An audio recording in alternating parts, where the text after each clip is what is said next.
നിങ്ങളുടെ favourite shows ഇനി ഒരിക്കലും മിസ്സാവില്ല. ഇപ്പോൾ C5 കാണും നിങ്ങളുടെ ഫേവറേറ്റ് ഷോ തികച്ചും സൗജന്യമായി.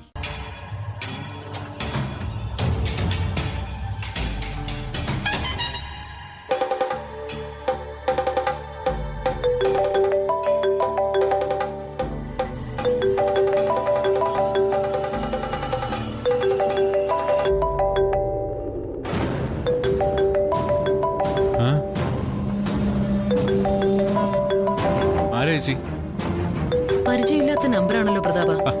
ചേച്ചി അറ്റൻഡ് ചെയ്യ്. എന്നിട്ട് ആരാന്ന് ചോദിക്കും. അറ്റൻഡ് ചെയ്യ്. ഹലോ. ഹലോ, പ്രഭാവതി. അതെ, പ്രഭാവതിയാണ്. ഈ ശബ്ദം നിനക്ക് പരിചയമുണ്ടോ? സംസാരിക്ക്.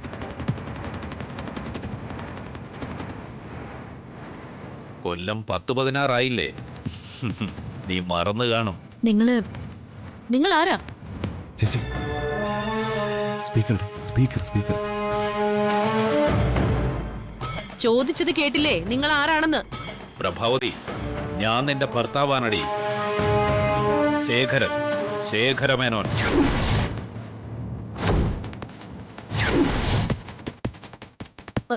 ശേഖരമേനോൻ? എന്താ ആ പേര് നീ മറന്നോ? ആദ്യം നീ എന്നെ നിന്റെ ഭർത്താവിന്റെ സ്ഥാനത്തുനിന്ന് ഒഴിവാക്കി. പിന്നെ ഇല്ലാത്തൊരു കൊലക്കുറ്റം ചുമത്തി നീ എന്നെ ജയിലിലാക്കി. അതോടെ ഞാൻ തീർന്നു നീ കരുതി അല്ലേ? പിന്നെ എന്നെ എന്തിനോർക്കണം അല്ലേ പ്രഭാവതി? അല്ല, ഒരിക്കലുമല്ല. ശേഖരേട്ടൻ എന്നെ തെറ്റിദ്ധരിച്ചിരിക്കുക. ഞാനല്ല ശേഖരേട്ടനെ ജയിലിലേക്ക് അയച്ചത്. ചേട്ടൻ എന്നെ വിശ്വസിക്കണം. പ്രഭാവതി, നിന്നെ കണ്ണും പൂട്ട് വിശ്വസിച്ചിരുന്ന ഒരു ശേഖരമേനോൻ ഉണ്ടായിരുന്നു.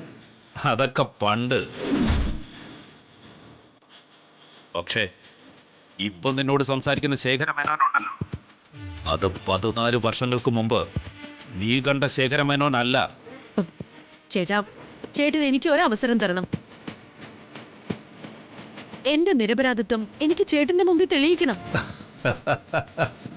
ചേട്ടാ, ഏതാനും നാളുകൾക്ക് മുമ്പ് ഞാൻ അതിന് ശ്രമിച്ചിരുന്നു. പക്ഷെ അന്നാണ് ഞാൻ അറിയുന്നത് ചേട്ടൻ ജയിലിൽ നിന്ന് റിലീസായെന്ന്.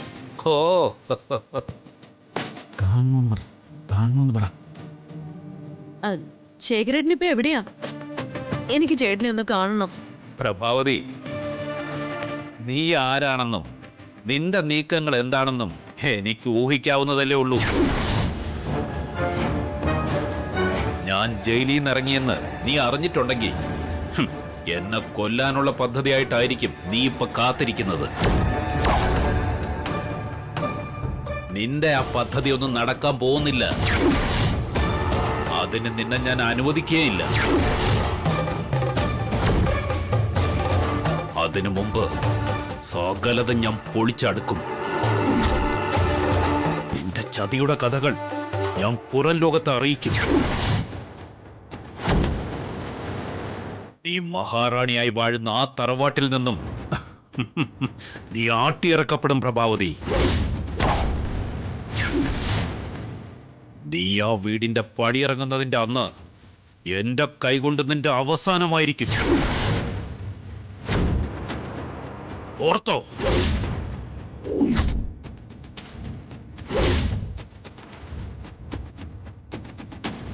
ചേച്ചി, അയാൾ രണ്ടും കൽപ്പിച്ചാണല്ലോ. അയാൾ ഇവിടെ വന്ന് കയറി വല്ലതും വിളിച്ചു പറഞ്ഞാലേ നമ്മളീ കഷ്ടപ്പെട്ടത് മുഴുവൻ വെറുതെ ആവില്ലേ? അയാളെ തീർക്കണം. അയാളെ തീർത്തേ മതിയാവൂ പ്രതാപ. കണ്ടുപിടിക്കണം. അയാൾ എവിടെയുണ്ടെന്ന് എത്രയും പെട്ടെന്ന് തന്നെ നമുക്ക് കണ്ടുപിടിക്കണം.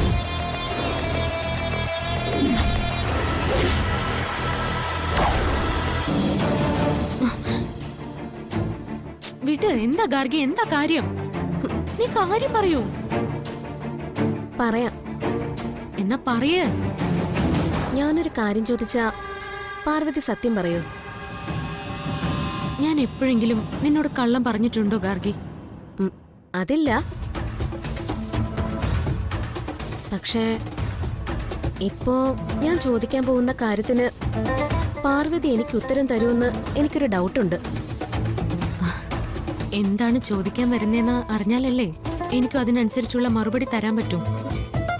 ധർമ്മം ജയിക്കാനായി കുരുക്ഷേത്ര യുദ്ധത്തിൽ ധർമ്മപുത്രര് വരെ കള്ളം പറഞ്ഞിട്ടുള്ളതാ. അപ്പോ പാർവതിയും കള്ളം പറയുമെന്നാണോ?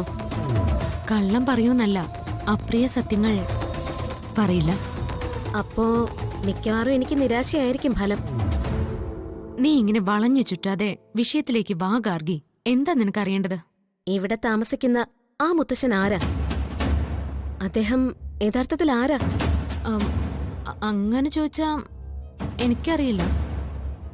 പാർവതി, നീ ഇങ്ങനെ ഒഴിഞ്ഞു മാറരുത്. അദ്ദേഹം ആരാണെന്ന് നിനക്ക് വ്യക്തമായിട്ട് അറിയാം. എടി, നിനക്ക് രാത്രി ഉറക്കമൊന്നുമില്ലേ? ദേ, പോയി കിടന്നുറങ്ങാൻ നോക്ക് പെണ്ണെ. ഇതിനി മറുപടി കിട്ടിയിട്ടേ ഞാൻ ഉറങ്ങുന്നുള്ളൂ. എന്നാലേ നീ ഉറങ്ങണ്ട. അപ്പൊ നീ പറയില്ലെന്നാണോ? അറിയാവുന്നല്ലേ പറയാൻ പറ്റൂ. അതിരിക്കട്ടെ. ആ മുത്തശ്ശൻ ശരിക്കും അന്ധനാണോ? അതോ അന്ധത അഭിനയിക്കുന്നതാണോ?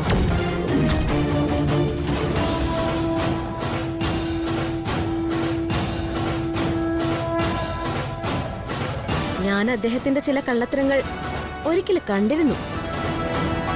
അതുകൊണ്ടാ ഞാനിതൊക്കെ നിന്നോട് ചോദിക്കുന്നത്.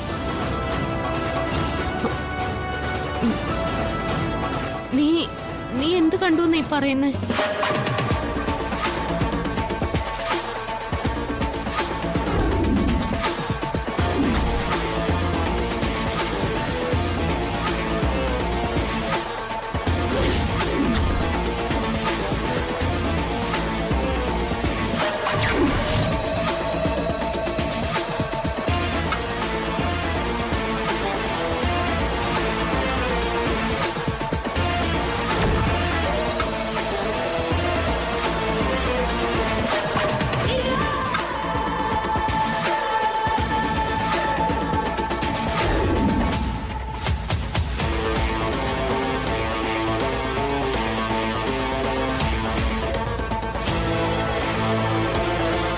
എന്നോട് അദ്ദേഹത്തിനൊപ്പം നിൽക്കണമെന്ന് മുത്തശ്ശൻ ആവശ്യപ്പെട്ടു. ആളൊരു സാധുവാണെന്നും കക്ഷി ഇവിടെ വേഷപ്രച്ഛന്നനായി താമസിക്കുന്നത് എന്തോ നല്ല ഉദ്ദേശത്തിനാണെന്ന് തോന്നിയതുകൊണ്ട് ഞാൻ അതിന് സമ്മതിച്ചു. അതുകൊണ്ടാ ഞാൻ ഇതൊന്നും ആരോടും പറയാതിരുന്നെ. മുത്തശ്ശനോട് തന്നെ ഞാൻ അദ്ദേഹത്തെക്കുറിച്ച് ചോദിച്ചതാ. പക്ഷേ സമയമായിട്ടില്ലെന്ന് പറഞ്ഞ് അദ്ദേഹം ഒഴിഞ്ഞു മാറി.